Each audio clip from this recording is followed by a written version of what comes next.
noches. Buenas noches. Acompáñenme por favor a Filipenses 1:10. Filipenses 1:10.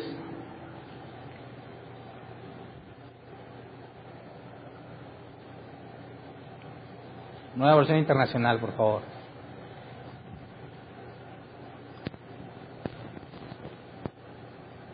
Dice: para que disciernan lo que es mejor y sean puros e irreprochables para el día de Cristo. El nombre del tema es disciernan lo que es mejor. Y pues hoy empezamos, el domingo terminamos con Efesios, hoy empezamos con Filipenses. Y como al principio de cada carta vemos un poco sobre fecha, contexto cultural y objetivos. El autor indudable es Pablo. En cuanto a la fecha, al igual que en Efesios, no se sabe con exactitud, pero se considera que es del mismo periodo, del 60 al 62. Entonces, como ya lo había comentado alguna vez en el rol de enseñanza, hay un grupo de cartas, Efesios, Filipenses, Colosenses y Filemón, que se consideran que fueron escritas prácticamente en el mismo tiempo, y fue desde la prisión de Pablo. Entonces, la idea es que fechamos las cartas desde la prisión en Pablo en Roma, y de ahí lo puedes ver en Hechos 28, del 16 al 31, y desde ahí, o desde su tiempo encerradito, pues escribió a las distintas iglesias. En cuanto a la ciudad de Filipos, era una ciudad que el padre de Alejandro el Grande, Felipe II, fue quien conquistó la ciudad porque cerca había minas de oro. Y durante mucho tiempo no fue muy relevante la ciudad de Filipos hasta que hubo una gran guerra entre Antonio y Octavio vencieron a Brutus y Cassius, y fue una guerra registrada en la historia de Roma, una guerra muy importante. Y después de la victoria, muchos de los soldados romanos que participaron en esa batalla se quedaron a vivir en esa ciudad, de manera que en Filipos había muchos veteranos de guerra. El idioma oficial era latín, y fue Filipos donde Pablo fundó la primera iglesia de Europa en su segundo viaje misionero. Recuerden que cuando Pablo llegó a esta ciudad, dice que se puso a buscar creyentes o reuniones de oración junto al río, porque no había sinagoga. Y yo me puse a investigar y encontré que en aquellos tiempos, para que se estableciera una sinagoga, se requerían al menos 10 hombres judíos. Si había menos de 10 hombres judíos, no se establecía una sinagoga. Entonces en Filipos prácticamente no había judíos, porque no había ni siquiera 10 para establecer una sinagoga.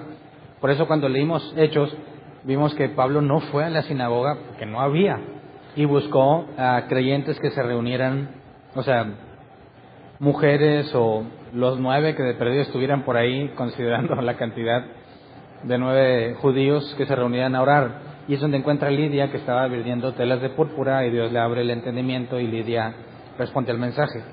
Hechos 16 narra lo que pasó en esa ciudad. También como el caso de que Pablo y Silas casi fueron linchados porque echaron fuera el demonio de una mujer que adivinaba, que les gritaba todo el día: estos son hijos del Dios Altísimo. Y analizamos en su momento, ¿no? ¿Por qué, si está diciendo que son hijos del Dios Altísimo, por qué Pablo se molesta? Pues porque en el contexto griego, el Dios Altísimo no era el Dios de los judíos, sino Zeus. Entonces esta mujer decía que eran hijos de Zeus, cosa que era falsa, ¿verdad?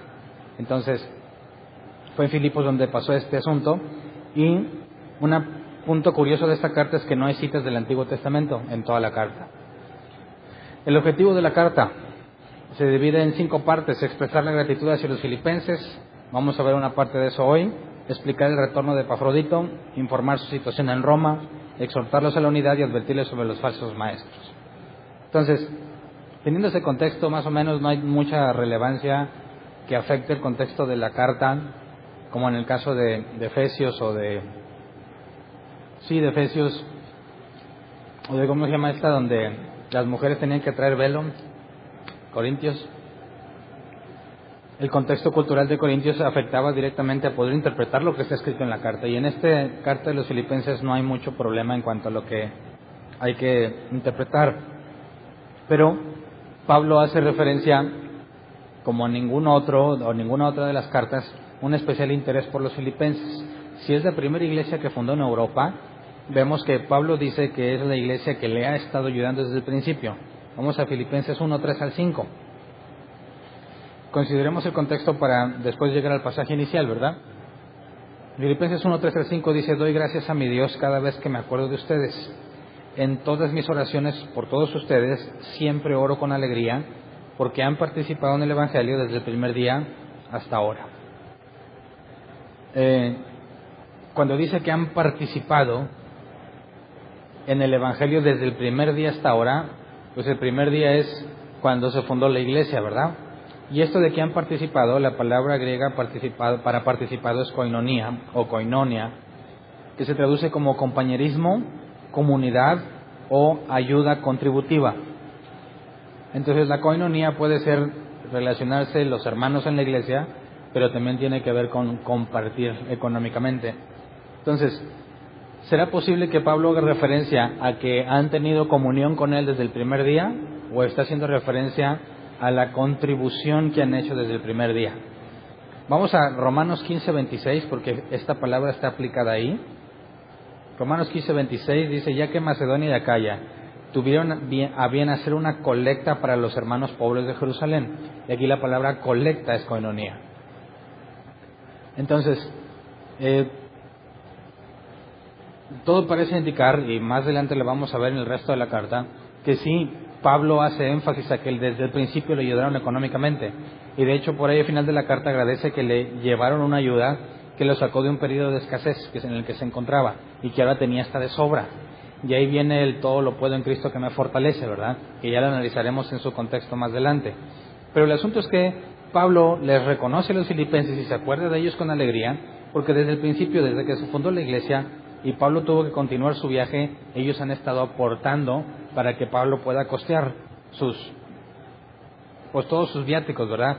A pesar de que Pablo deja en claro que en otras situaciones él trabaja con sus propias manos para no ser tropezadero, y aunque tiene por así decir, podría usar derecho o el derecho de vivir del evangelio, él prefiere trabajar, como vimos con Priscila y Aquila, haciendo tiendas de campaña. Entonces, no siempre Pablo obtenía ingresos solamente de su trabajo, sino que también había personas como los de Filipos que le ayudaban económicamente. Luego dice el versículo 6, vamos a Filipenses 1:6, dice: estoy convencido de esto, el que comenzó tan buena obra en ustedes la irá perfeccionando hasta el día de Cristo Jesús. Y aquí dos cosas interesantes. Una es que Pablo está convencido. Él está convencido de que ellos son cristianos auténticos. Cuando nos hacemos la pregunta, ¿puedes estar seguro de que eres salvo? ¿Sí o no? ¿Puedes tener la certeza? Pues deberías. De hecho, aquí Pablo, él tiene la certeza no solo de que él es salvo, sino que de los filipenses. Está convencido de que la obra que Dios empezó la irá perfeccionando. Entonces, sí se puede estar uno convencido de la salvación propia o de la salvación de otro individuo. Y segundo, Pablo cree como nosotros en la perseverancia de los santos, ¿verdad? Bueno, no es que crea como nosotros, sino que de nosotros de aquí sacamos la conclusión de la perseverancia de los santos. Implica que hay un proceso gradual en la vida del creyente que debe de ir en aumento, ¿verdad? Dios dice: el que comenzó tan buena obra en ustedes la irá perfeccionando. Y la palabra griega para perfeccionar es completar. Dios la irá completando hasta el día de Cristo Jesús. Entonces, es un hecho que no podemos ser simplemente personas que antes de Cristo éramos pecadores y después de Cristo ya no pecamos. Y ya somos puros y sin mancha. Pues no, porque es un proceso gradual. Y en ese proceso vamos a encontrar distintas velocidades de cambio, ¿verdad? No todos cambiamos a la misma velocidad. Dios no trata igual con todos. Puede ser que algunos, desde nuevecitos, Dios los ponga en situaciones muy complejas y los haga madurar rápido. Y puede ser que a Dios a otros los dejen un buen tiempo sin preocupaciones hasta que Dios considere después ponerles ciertas situaciones que lo lleven a madurar. Pero la marca indiscutible de un cristiano es la perseverancia. El hecho de que Dios te va completando y va trabajando en ti hasta el día de Cristo Jesús. Entonces, cuando nosotros decimos que la salvación es monergismo, que es la obra de uno solo, pero en el proceso de santidad es sinergismo, habla de que es Dios y nosotros los que trabajamos en santidad. Y por eso el pasaje inicial tiene que ver con el trabajo que hacemos para la santidad y con presentarnos ante Cristo como intachables, como gente irreprochable, y al ratito analizamos el original de esa palabra. Entonces, aquí Pablo primero aclara que Dios, la obra que empezó la irá perfeccionando, pero un poco más adelante nos va a decir que nosotros tenemos que hacer algo también para poder presentarnos como corresponde ante Cristo en el día que lleguemos a estar ante Él. Entonces, Pablo está convencido de que los filipenses son creyentes y nos da la base para enseñar o comprender la perseverancia de los santos. Dios hace que su pueblo, su gente, se mantenga avanzando, no a la misma velocidad todos, pero todo verdadero creyente debe ir avanzando, y hasta este punto hay algo que Dios hace en tu vida. Es decir, no pudiésemos o no debiésemos caer al extremo de decir, bueno, soy negligente, entonces nunca voy a avanzar, si yo no hago las cosas no va a pasar nada. No, porque Dios también lo hace. Pero tampoco podemos decir, bueno, pues yo no hago nada, que al cabo Dios lo va a hacer. No, tiene que haber un punto de equilibrio, en donde nosotros nos esforzamos por hacer lo correcto, pero nosotros reaccionamos ante las situaciones que enfrentamos. Pero es Dios quien tiene control de las situaciones que enfrentas. Entonces, podrías decir, últimamente he estado muy inactivo o no he hecho nada, quizás Dios está bien enojado conmigo porque no he avanzado. Puede ser que hayas caído en negligencia a la hora de esforzarte, pero no depende completamente de ti. Es decir, cuando Dios permite que a veces seamos negligentes, nunca nos deja sin consecuencias. Después de eso viene el proceso por el cual nos disciplina, y es ahí donde vemos que Dios empieza a hablar en nosotros para que avancemos. Entonces podemos descansar en Dios, en que a pesar de que hagamos nuestro mejor esfuerzo por mejorar, sigue siendo imposible para nosotros ser lo que determina que lleguemos a estar con Dios. ¿Me explico? Aunque yo haga lo mejor en las situaciones que enfrento, hay algo que Dios hace en cuanto a las situaciones que enfrento. Y la Escritura dice que no nos vendrá una prueba que no podamos resistir.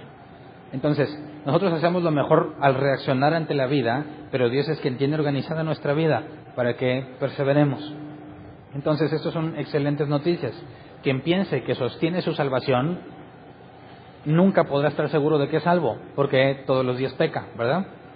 Y con un solo pecado basta para ser condenado, así que aquel que piensa que se puede salvar por su buen actuar, pues va a vivir con el alma en un hilo, ¿verdad? Siempre pensando que a lo mejor Dios ya lo rechazó, o que Dios ya cambió de opinión y que Dios ya no me quiere para nada. Pero cuando vemos pasajes como este, después analizaremos de nuevo más detalle la perseverancia, vemos que hay algo que Dios hace en nuestras vidas que es ajeno a lo que nosotros hacemos. Hay algo que Dios permite para bien, que a veces pensamos que es para mal, pero Dios lo permite para bien, que nos hace cada vez parecernos más a Jesús. Entonces, definitivamente, la manera bíblica de interpretar esto es que podemos tener confianza en que a pesar de nosotros, Dios tiene el control de nuestras vidas, y a pesar de nosotros, Él va a asegurarse que cada vez nos parezcamos más a Jesús. Luego vamos a ver el versículo 7 y 8. Dice, es justo que yo piense así de todos ustedes, porque los llevo en el corazón, pues ya sea que me encuentre preso o defendiendo y confirmando el Evangelio, todos ustedes participan conmigo de la gracia que Dios me ha dado. Dios es testigo de cuánto los quiero a todos con el entrañable amor de Cristo Jesús. Entonces, sí, yo pienso que aquí Pablo es muy claro al expresar lo bonito que de la relación que tiene con ellos, el sentir que siempre lo ayudan, el acordarse siempre de ellos. Pero si dejamos en claro que Pablo dice que ellos siempre han contribuido desde el primer día a las cosas que hace Pablo, aquí dice literalmente, versículo 7, ya sea que me encuentre preso o defendiendo y confirmando el Evangelio, todos ustedes participan conmigo de la gracia que Dios me ha dado. Ahora sabemos que Pablo está lejos de Filipos y como quiera le hacen llegar la contribución. Y entonces él dice que ellos, por medio de esa contribución, participan con él de la gracia. ¿Cuál es esta gracia? Pablo ya lo había escrito. Vamos a Efesios 3, 7 al 8. Efesios 3, 7 y 8. De este evangelio llegué a ser servidor como regalo de Dios por su gracia. Me dio conforme a su poder eficaz. Aunque soy el más insignificante de todos los santos, recibí esta gracia de predicar a las naciones las incalculables riquezas de Cristo. Entonces, cuando Pablo le dice a los filipenses que ellos son partícipes de la gracia, ¿a qué hace referencia? Al trabajo que hace Pablo de predicar a los gentiles. Le dice a los filipenses, quienes lo han ayudado económicamente, ustedes son parte de esto. Entonces, aquí deja algo muy útil. No todos, y es una verdad bíblica, no todos tenemos ni los mismos dones, las mismas habilidades, ni el mismo tiempo para hacer las cosas. Quizás haya entre nosotros personas que tienen más tiempo porque Dios tiene ciertas circunstancias que le permiten, sin descuidar a su familia y trabajo y todo ese tipo de cosas, poder trabajar más en las cosas de Dios que otros, ¿verdad? Hay quienes en determinados momentos de nuestras vidas, y lo digo por experiencia, cuando mis niños estaban chiquititos, por más que quisiera no podía, era demasiado trabajo con ellos. Entonces no podía dedicarme a las cosas que yo quería hacer en Dios porque tenía otras responsabilidades que cumplir. Pero mientras yo estaba en esa situación había otros que sí tenían la oportunidad de estar sirviendo. Y cuando se trata de trabajar y que se requieren gastos, por ejemplo el proyecto que ya hicimos para solucionar el problema del calor, aunque no todos vienen a ayudar, aunque no todos vienen a instalar, hay quienes pueden apoyar económicamente.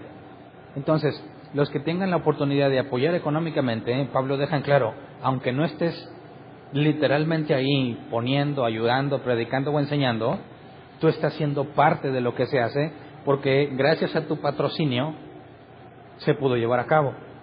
Entonces, cuando nos reunimos como iglesia y se graban los audios, se graban los videos y andan regados por muchas partes, y la gente dice que les fue útil ese video, no es mérito del que habla, ¿verdad?, sino de todos los que están participando. Es un trabajo en equipo. Los que estamos quizás de este lado, los que están grabando el audio, los que acomodan las bocinas, los que se encargan de que trabaje, están participando directamente, pero todos aquellos que ofrendamos para que esto esté funcionando, participamos indirectamente, de manera que es imposible que en la iglesia alguien se otorgue el crédito de lo que hace, ¿verdad? Porque se requiere la ayuda de todos. Y no todos, no creo, no encuentro un pasaje que me haga pensar así, que Dios nunca te dé tiempo para trabajar físicamente o presencialmente en las cosas de Dios y que solo te dediques a patrocinar. No creo, porque hay que tener evidencia del deseo interno que nos lleva a trabajar para Dios. Pero definitivamente no todos tienen la oportunidad de apoyar económicamente. Entonces, la parte buena de aquí es que Pablo deja en evidencia que tanto el que va y hace como el que económicamente ayuda para que se haga, ambos participan en lo que está sucediendo. Es mérito de todos los que están involucrados. Entonces, cuando entre nosotros haya personas que no pueden físicamente estar aquí para ayudar, pero pueden apoyar económicamente, no es propiamente quedarte afuera de lo que está pasando, sino también estás involucrado indirectamente en las cosas que Dios está haciendo. Y Pablo les reconoce que todo lo que ha pasado, todas las cartas que hemos leído y lo que hemos estudiado de Pablo, fue gracias también a los filipenses que hicieron posible que él se pudiera también estar moviendo, además del trabajo que él hacía con sus propias manos, poder estar satisfaciendo las necesidades que tenía. Regresemos a Filipenses 1, 9 al 11, porque aquí ya es donde empezamos a tocar la parte del pasaje inicial. Dice, esto es lo que pido en oración. Ya nos había dicho que él ora por los filipenses, ¿verdad? Y dice, esto es lo que pido en oración, que el amor de ustedes abunde cada vez más en conocimiento y en buen juicio, para que disciernan lo que es mejor y sean puros e irreprochables para el día de Cristo, llenos del fruto de justicia que se produce por medio de Jesucristo para gloria y alabanza de Dios. Y aquí tiene que ver con lo que vimos de la perseverancia, ¿no? El hecho de que Pablo pida que haya más, el amor abunde cada vez más en conocimiento y bien juicio, para que disciernas lo que es mejor y seas puro e irreprochable para el día de Cristo. Entonces aquí viene la parte que corresponde a nosotros, ¿verdad? La obra que Dios empezó, Él la perfeccionará hasta el día de Cristo Jesús. Y luego nos dice aquí, pero Pablo ora por ellos para que hagan algo que los lleve a ser puros e irreprochables en el día de Cristo. De manera que también hay una parte que nosotros hacemos. Y quisiera que analicemos el original de estas palabras, porque si leemos la versión 60, nos dice unas palabras diferentes, ¿verdad? Nuevamente Filipenses 1:9 al 11, pero en la versión Reina Valera 60. Dice, esto es lo que pide una oración, que vuestro amor abunde aún más y más en ciencia y en todo conocimiento. La NBI nos dijo en conocimiento y en buen juicio. La Reina Valera 60 nos dice en ciencia y en todo conocimiento. Y luego dice para que aprobéis lo mejor, a fin de que seáis sinceros e irreprensibles para el día de Cristo. Y la NBI nos dijo para que disciernan lo que es mejor y sean puros e irreprochables. Entonces aquí las palabras nos cambian y quizás para nosotros ahorita la palabra ciencia no tiene nada que ver con lo que está hablando Pablo, ¿verdad? Para que abunden aún más y más en ciencia. ¿Qué será? ¿El método científico? Si lo tratamos de aplicar en nuestro idioma, ¿cómo abundo más en ciencia? ¿Cómo aplico el método científico a la vida cristiana o a qué hace referencia? Por eso es importante que nos vayamos al original. La traducción lenguaje actual dice, le pido a Dios que ustedes se amen cada vez más y que todo lo aprendan bien y lo juzguen correctamente. Entonces, ni la ciencia, ni conocimiento, sino que aprendan bien y lo juzguen correctamente, para que sepan cómo elegir lo mejor. Así que cuando Cristo vuelva estarán sin pecado y nadie podrá acusarlos de nada. El punto es que nadie puede estar sin pecado mientras estemos en este cuerpo. Entonces la traducción lenguaje actual agarró monte, ¿verdad? ¿Cómo le hacemos para que estemos sin pecado cuando Jesús venga? No se puede. ¿Qué es lo que está diciendo el original entonces?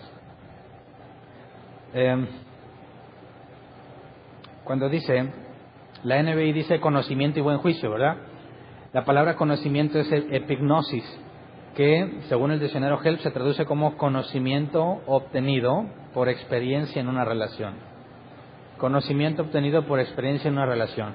Y la palabra buen juicio es aistesis, que se traduce como comprensión, percepción, discernimiento moral o entender asuntos éticos.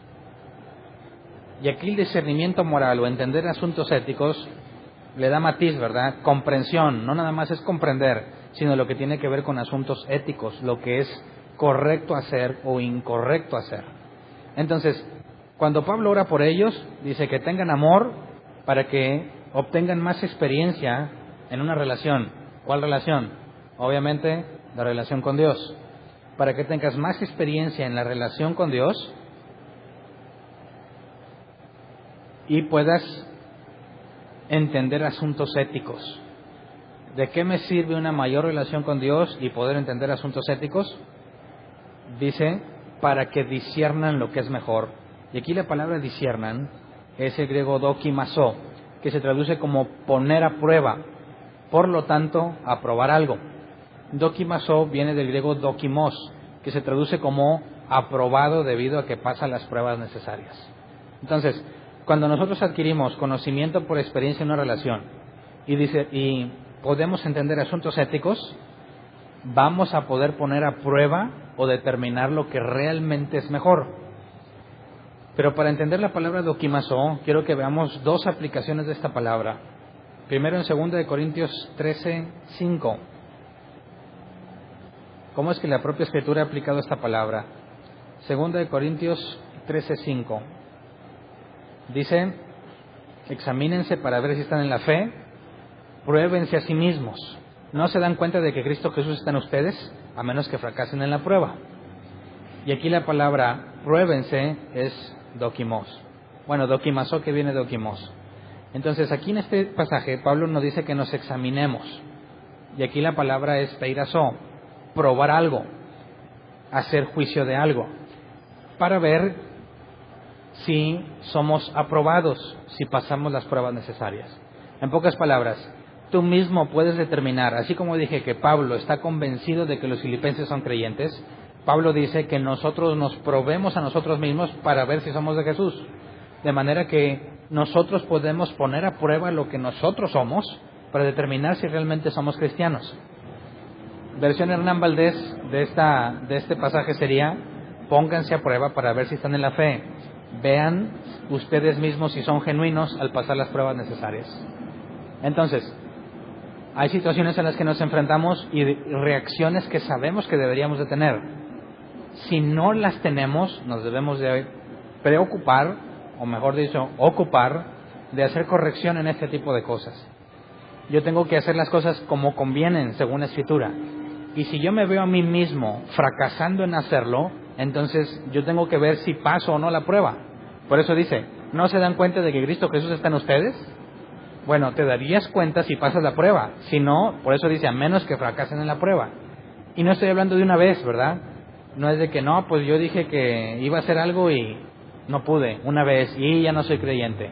No, por eso la perseverancia habla de un proceso gradual. Habla de que tú constantemente tienes que estar al pendiente de lo que haces, consciente de que hay una forma en la que debes de reaccionar. Y cuando tú mismo te das cuenta que constantemente no reaccionas como debes, entonces debes de cuestionarte, ¿realmente eres un creyente? ¿Realmente eres cristiano? ¿Realmente naciste de nuevo? Entonces, por los dos lados, Dios hace una obra en nosotros, pero yo también considero lo que yo hago para determinar quién soy. Si yo veo que estoy fracasando en lo que debo de hacer, me tengo que esforzar en poder discernir lo que es mejor. Y ahí viene el conjunto de lo que Pablo dijo, que Dios nos dé una relación personal mayor para que entendamos asuntos éticos, qué es bueno y qué es malo, y que podamos poner a prueba las cosas para saber lo que es mejor. Entonces es un proceso intelectual, experiencial, pero no emocional, ¿verdad? ¿Tiene que ver con cómo te sientes el día de hoy? No. ¿Tiene que ver con si sentiste ñáñaras cuando viniste a la reunión? No. ¿Tiene que ver qué sentiste cuando cantabas en adoración? No. No tiene nada que ver con las emociones. Es un proceso experiencial. ¿Cómo obtengo yo mayor relación con Dios? Y eso se obtiene cuando hablo con Dios, pero así no se obtiene experiencia. Yo oro y hablo con Dios, pero luego después, según lo que yo he estado hablando con Dios, voy a empezar a relacionar las cosas que pasan en mi vida. Las cosas que me pasan, yo se las platico a Dios. Y luego tengo la oportunidad de reaccionar. Esta interacción entre mi oración y cómo me comporto me lleva a conocer a Dios. Porque cuando estoy bien desesperado, acudo a Dios y digo, no tengo esperanza, no sé qué hacer, está perdido, y yo por mí ya, este es mi fin. Continúas tu día de mañana y sigues igual de desesperado, no ves cambios. Te empiezas a preguntar, ¿realmente Dios escucha lo que estoy diciendo o no me escucha? ¿Qué pecado tan grave hice que ya no me quiere responder? Y empiezas a cuestionarte hasta que llega el buen día en que las cosas cambian. Y dices, bueno, realmente Dios me estaba escuchando. Y aprendiste. Dios no te contesta a la primera necesariamente. A veces no te contesta ni en 1, ni en 2, ni en 3 semanas. A veces toma meses. Pero te das cuenta que a pesar de que pensabas que todo estaba perdido, de repente Dios cambia la situación y ya no estás como estabas antes. Estás mejor o mucho mejor. Y aprendes.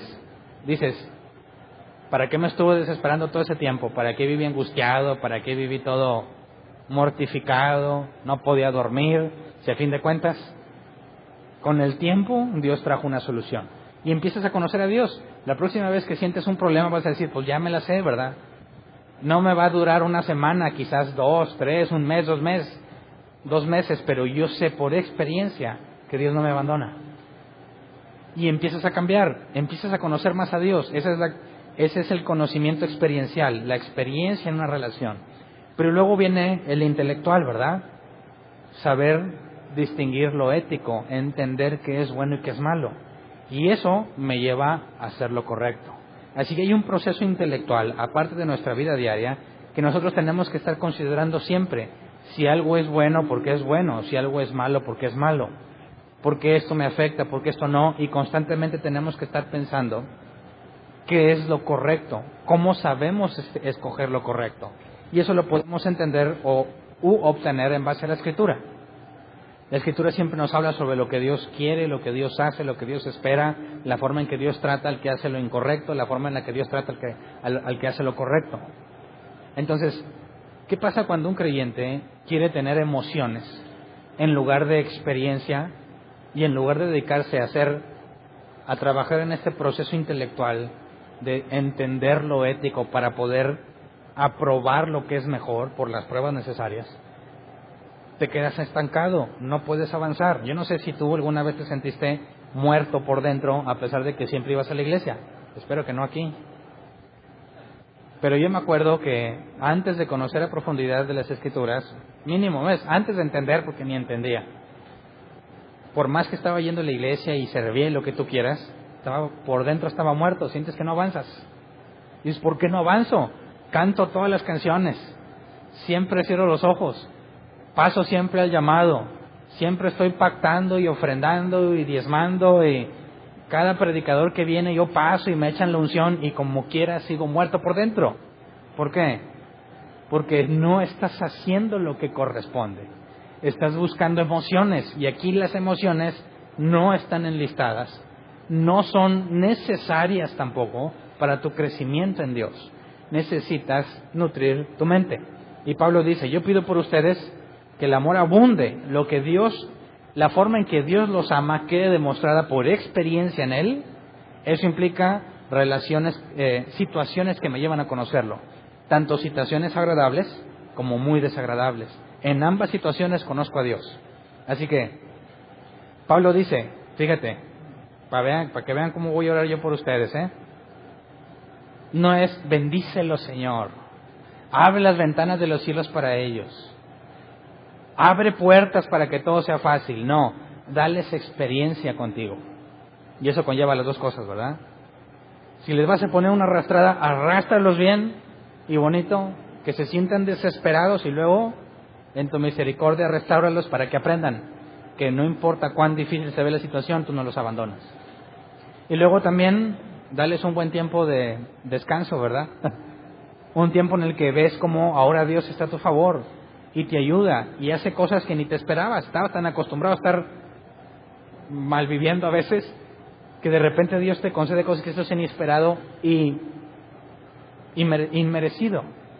Y ves otra cara de Dios. Y luego ves la cara de Dios, por así decirlo, cuando le sirves. Y hay personas que reaccionan favorablemente y hay quienes te quieren matar.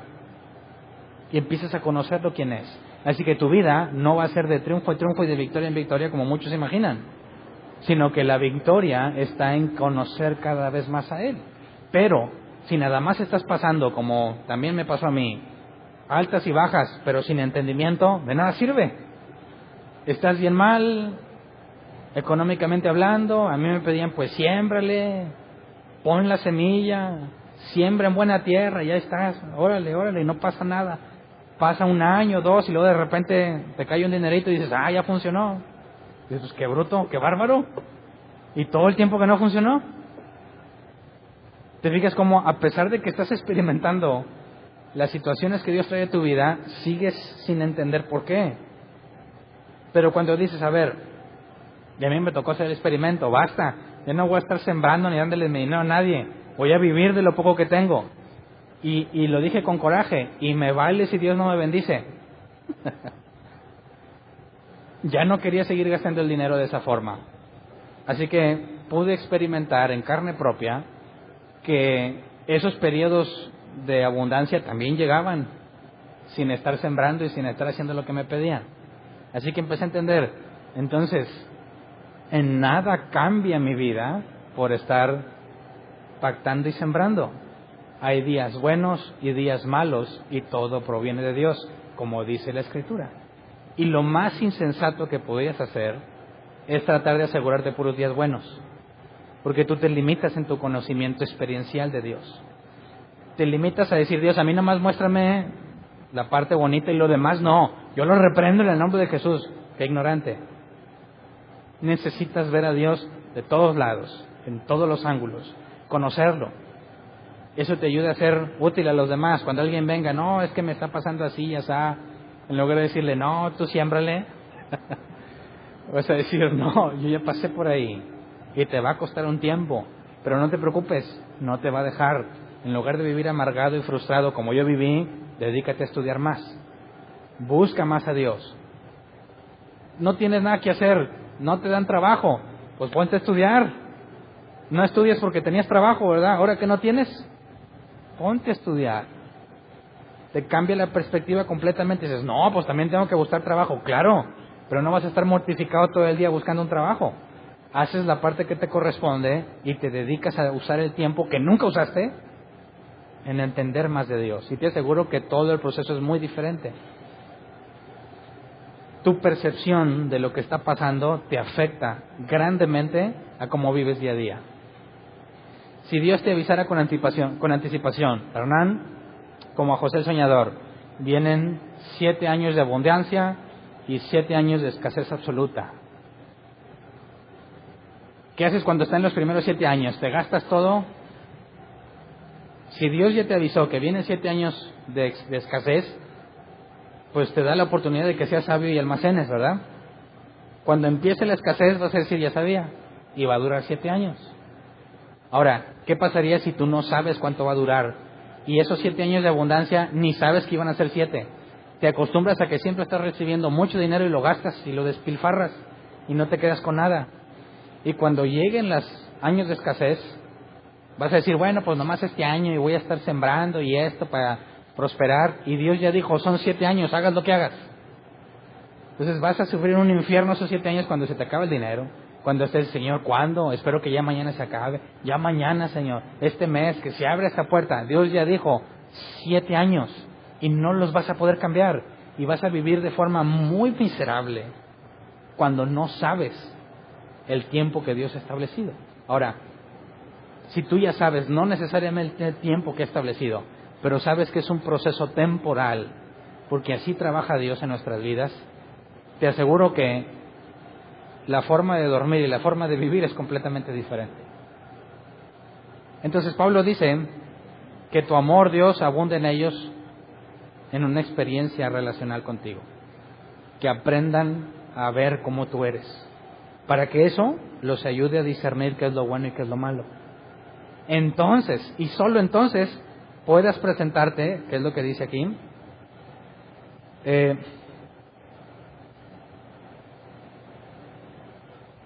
Puros y irreprochables, ¿verdad? La palabra puros es eso está medio difícil, eilikrines. Se traduce como juzgado a la luz de día, sin contaminación. Y la palabra irreprochable es aproskopos, que se traduce sin culpa, sin provocar ofensa. Entonces, cuando hacemos ese proceso, cuando Jesús venga, no dice que, como la traducción en lenguaje actual, nos va a encontrar sin pecado. El original no dice nada que ver con el pecado. Dice juzgado a la luz del día. No sé si alguna vez te han querido vender algo, ropa o un objeto, de noche. Y tú lo quieres ver y dices, ¿qué color es? Pues porque como de noche, normalmente la luz mercurial o es de un tono o de otro, afecta el color verdadero de la pieza o de la prenda. ¿Qué color es? No, pues es café, pero se ve medio amarillo. Ah, es que la luz. Oye, ¿no trae defectos? No sé si alguna vez has comprado algo así y el día siguiente en la mañana lo ves y dices, hijo, es un montón de raspones y cosas que no pudiste ver. La palabra aquí, cuando dice puros, es juzgado a la luz del día. O sea, nada de que a Chuchita la bolsearon. Se ve todo, a detalle, los defectos. Entonces es para que sean hallados puros. Es decir, sean juzgados sin cosas ocultas. No habla de perfección, que no hay nada oculto en ti a los ojos de Dios. Me presento puro, es decir, sin contaminación, sin nada que no se vea. Aquí estoy, y sabemos por la Escritura que es imposible que te presentes sin pecado ante Él, ¿verdad? Y cuando dice irreprochables, sin culpa o sin provocar ofensa, no es culpa, no es que, o sea, es que nosotros no tengamos culpa y que no seamos ofensivos a Dios. En ese sentido, cuando hablamos de no tener culpas, no habla de que nunca te equivocaste, ¿verdad? O que estás en un estatus que no te has equivocado en nada. Más bien es a que todo lo has confesado ante Dios. ¿Me explico? Que no te has guardado nada, no tienes nada que pretendes ocultarle. Dios, sí, perdóname, yo no lo vuelvo a hacer, pero por dentro sabes que estás dispuesto a volver a hacerlo. Aunque confesaste tu pecado, sigues siendo culpable, porque realmente no ha habido un arrepentimiento. Acuérdense que la palabra arrepentimiento es metanoeo, cambiar nuestra manera de pensar. Cuando yo le pido perdón a Dios a algo, y realmente no he cambiado, en el sentido de que ya sé que ya no quiero volver a hacerlo, genuinamente me he propuesto con todas mis fuerzas no volver a hacerlo, sigues teniendo culpa cuando no cumples eso. Señor, perdóname, ya no lo vuelvo a hacer. Sabes que no estás haciendo ni siquiera tu máximo esfuerzo para dejar de hacerlo, pero quieres quitar la conciencia, el sentimiento de culpa. Ya me puse a cuentas con Dios. No vale. Me he propuesto de todo corazón no volver a hacerlo. Entiendo que esto es incorrecto, así que te pido perdón y me arrepiento. Quizás vuelvas a tropezar, pero tú confesaste tu verdadera situación y estás genuinamente decidido a cambiar. Entonces, fíjate, para poder presentarnos ante Dios en este proceso de santidad, porque la santidad no es que cada vez vamos a ser mejores personas, ¿verdad? No es que cada vez vamos a pecar menos, no. Cada vez estamos más conscientes de nuestro pecado. Cada vez necesitamos humillarnos ante Dios más seguido, porque cada vez estamos más conscientes del error que cometemos. La ignorancia da mucha seguridad. Y cuando tú dices, pues eso no tiene nada de malo, como este amigo que hace mucho les platiqué, que su papá estaba acostumbrado a cada X tiempo que tenía dinero lo llevaba al prostíbulo. Padre e hijo tenían su prostíbulo de confianza. Y cuando viene el conocimiento de Dios, cuando le hablo de la Escritura, más bien dicho, le digo, y es que eso está equivocado. Y dice, ¿por qué? ¿Qué tiene de malo? Voy con mi papá. Ya es un asunto familiar. Dice, pues qué bárbaro, ¿verdad? El hecho no cambia en lo absoluto el adulterio, porque estaban, tanto el papá, ¿verdad?, como él estaban casados. Digo, pues salgamos de dudas, cuéntaselo a tu esposa, a ver qué le parece. No, cállate la boca, ella no debe de saber. Pues no, que no tiene nada de malo. ¿Me explico? Conforme más conocemos a Dios, más sensibles somos a nuestro pecado. Menos tolerables somos a nuestra condición. Por consecuencia, más nos humillamos. Aquel que dice, no, yo ya soy más santo que tú y piensa que por eso es más perfecto, pues es un ignorante, ¿verdad? Porque es imposible que cada vez nos acerquemos a la perfección, porque estamos en este cuerpo. Somos miserables por este cuerpo que tenemos, ¿verdad?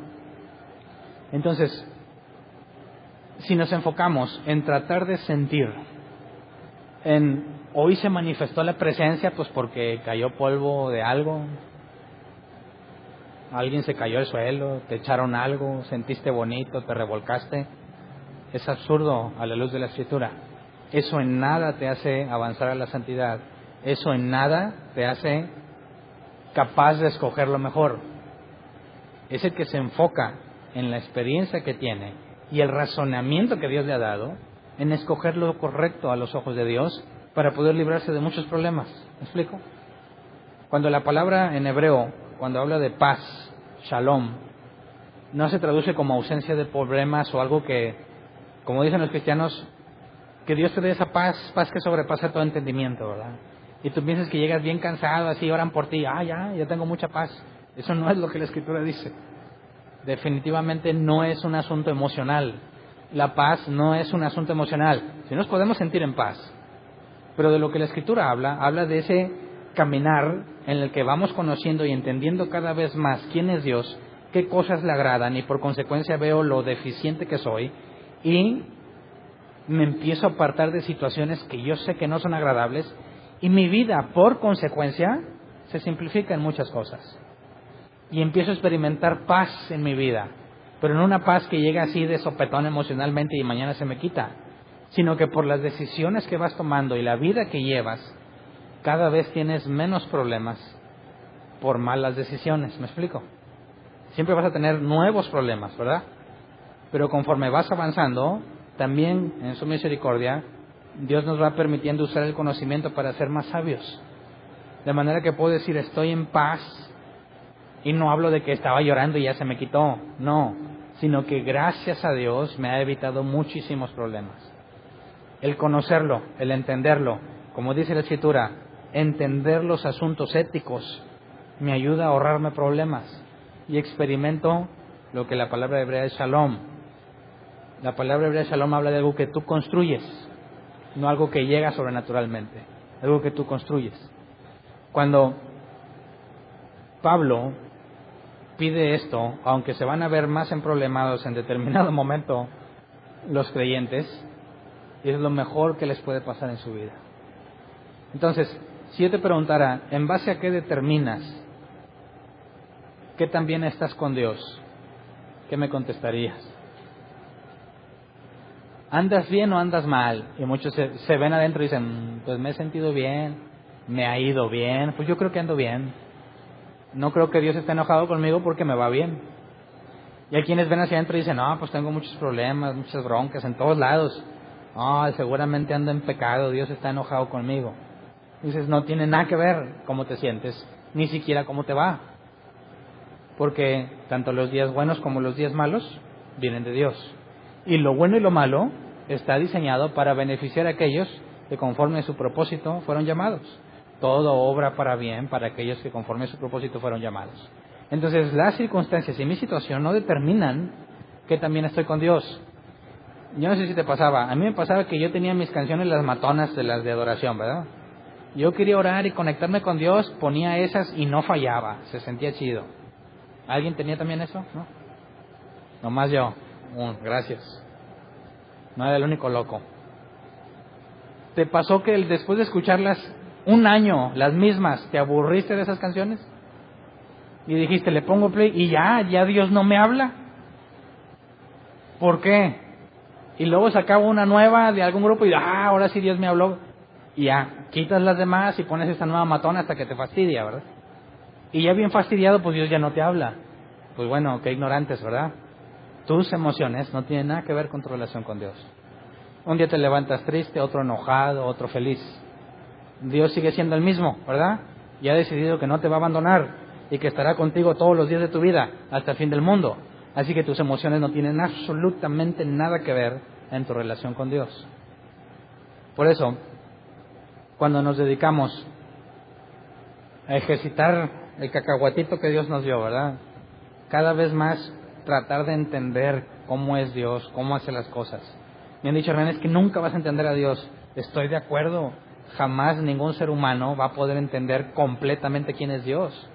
Pero sí puedo entender cómo es, cómo me trata, cómo actúa, ¿verdad? ¿Cómo es que puedo confiar en Él? Nadie puede decir que tiene fe si no ha sido persuadido por evidencia de que realmente Dios está con él. Entonces, cuando te sientes así como que yo no me siento igual, motivado y eso, a mí se me hace que Dios ya me abandonó, recuérdate a ti mismo. Como dijo el salmista, bendice alma mía a Jehová y no olvides ninguno de sus beneficios. No es, estoy bendiciendo, no se me olvide. Tengo que bendecir, hablar bien de Dios y agradecerle todo lo que me ha dado, indistintamente de cómo me siento. Porque lo que me lleva a ser puro y irreprochable es mi capacidad de escoger lo mejor. Entonces, se lo digo a todos, no sé si ya te has enterado, a lo mejor te lo han dicho, pero viene al tema. Nos han criticado, y lo digo abiertamente, esos de árbol plantado son pura gente intelectual. Ahí no está el Espíritu Santo porque nunca siente nada, no cae polvo, no se cae la gente. Digo, cualquiera que lea la Biblia sabe que no tiene ninguna justificación esa crítica, ¿verdad? Al contrario, muchas gracias por considerarme intelectual. Dicen, ¿sabes qué? Ellos nomás la Biblia, nomás, no revelaciones nuevas, nada, no está el Espíritu Santo ahí. Pues bueno, ¿a qué podemos concluir cuando leemos pasajes como estos? ¿A qué nos invita Dios? ¿A una experiencia emocional? ¿O a trabajar en la experiencia y en lo intelectual para cada vez escoger lo mejor, ¿verdad? Así que aunque hablen mal, para mí es una excelente señal, ¿verdad?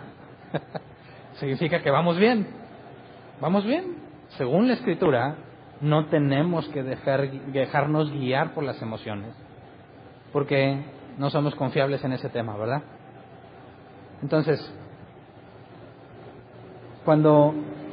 también lo digo por experiencia, hay días, y se los confieso, que no siempre tengo todas las ganas de venir a predicar, Hernán siempre está bien feliz, a veces estando aquí ya, pero todos tenemos días buenos y días malos, ¿verdad?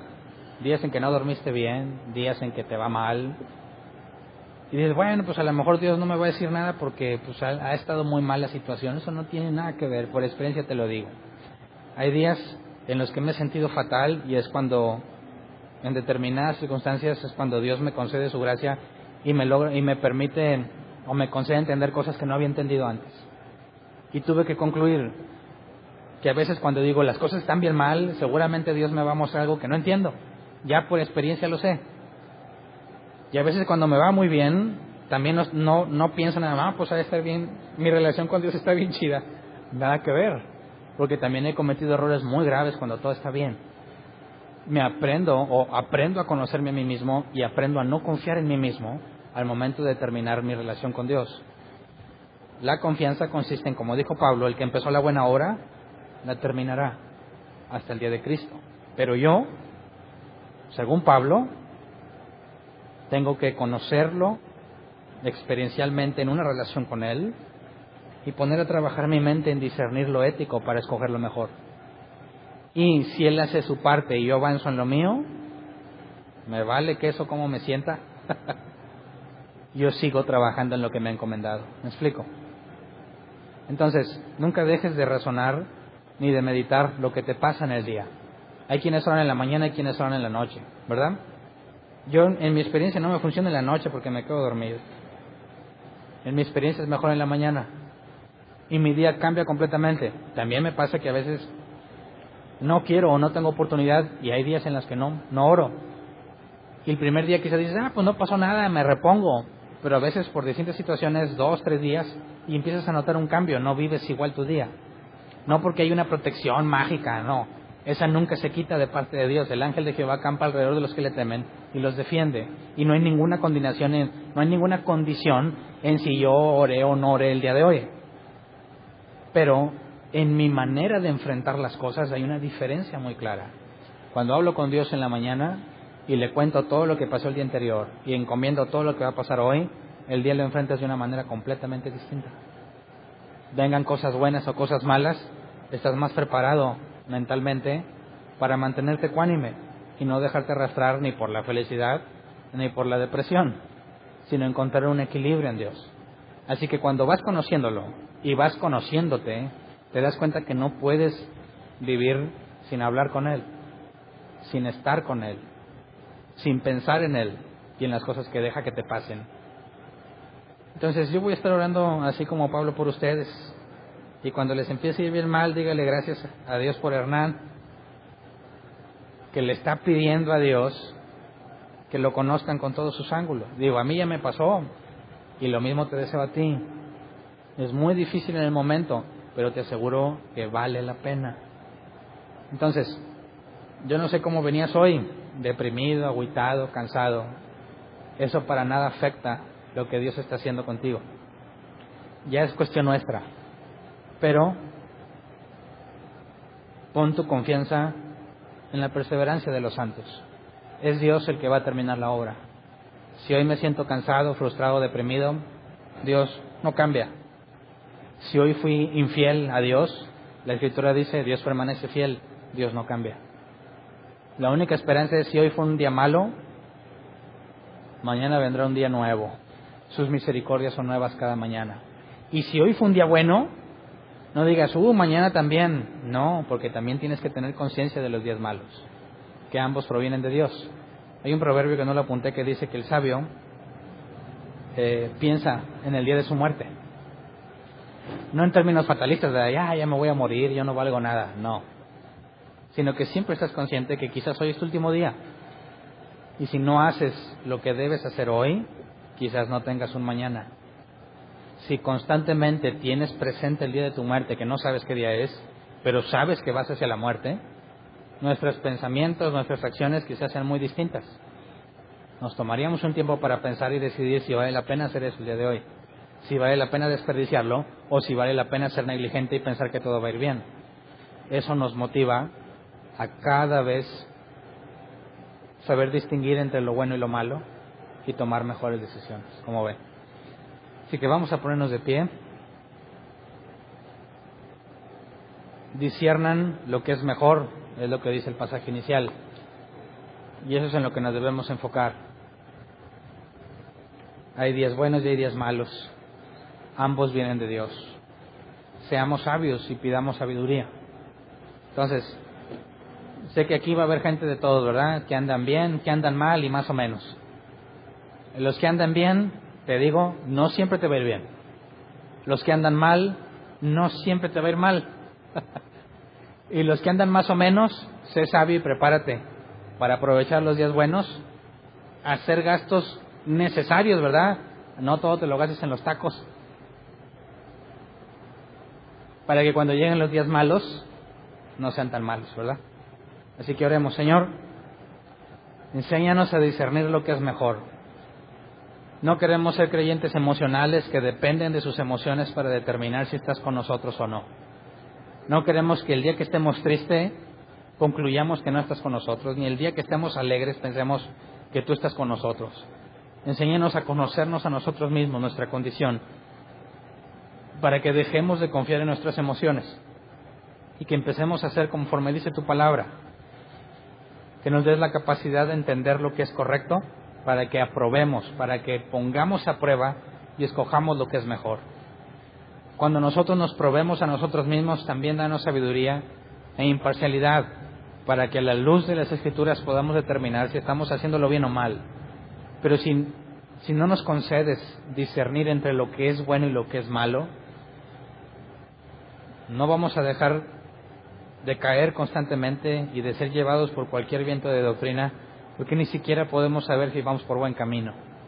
Señor, tu palabra dice que si pedimos conforme a tu voluntad nos será hecho, y sabemos que es tu voluntad que nosotros cada vez avancemos más en nuestra santidad y que podamos discernir cada vez mejor lo que es bueno.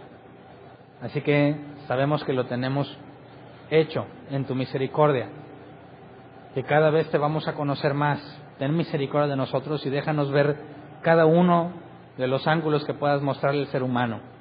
Los días buenos, los días malos, los días tristes, los días grises, los días soleados, los días en que lloramos, los días en que somos felices, en que saltamos, los días en que alguien se va, los días en los que alguien viene, los días en que ganamos y los días que perdemos, que siempre podamos estar conscientes de que debemos saber elegir lo bueno y lo malo, saber elegir lo que es mejor de acuerdo a la experiencia que nos has dado, para que podamos presentarnos puros e irreprochables cuando vengas por nosotros.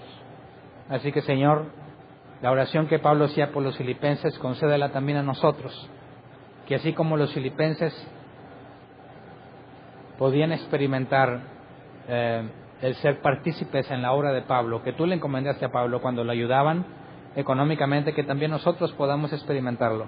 Aquellos que tengamos el tiempo para hacerlo presencial o físicamente, que lo pongamos a hacer, lo pongamos por obra. Pero aquellos que por una razón u otra no pueden hacerlo, pero pueden participar económicamente, que sean también partícipes de lo que se hace aquí. Que todos podamos tener en claro que ya sea que ayudemos física, presencialmente o económicamente, todos estamos trabajando bajo el mismo objetivo, bajo la gracia que tú nos has concedido para predicar tu evangelio a las personas que no lo conocen. Así que, Señor, concédenos conocerte, adquirir mayor experiencia en nuestra relación contigo, para que podamos discernir lo que es mejor. A ti sea la gloria por siempre en todo lo que hacemos, Señor. Gracias. Amén. Pueden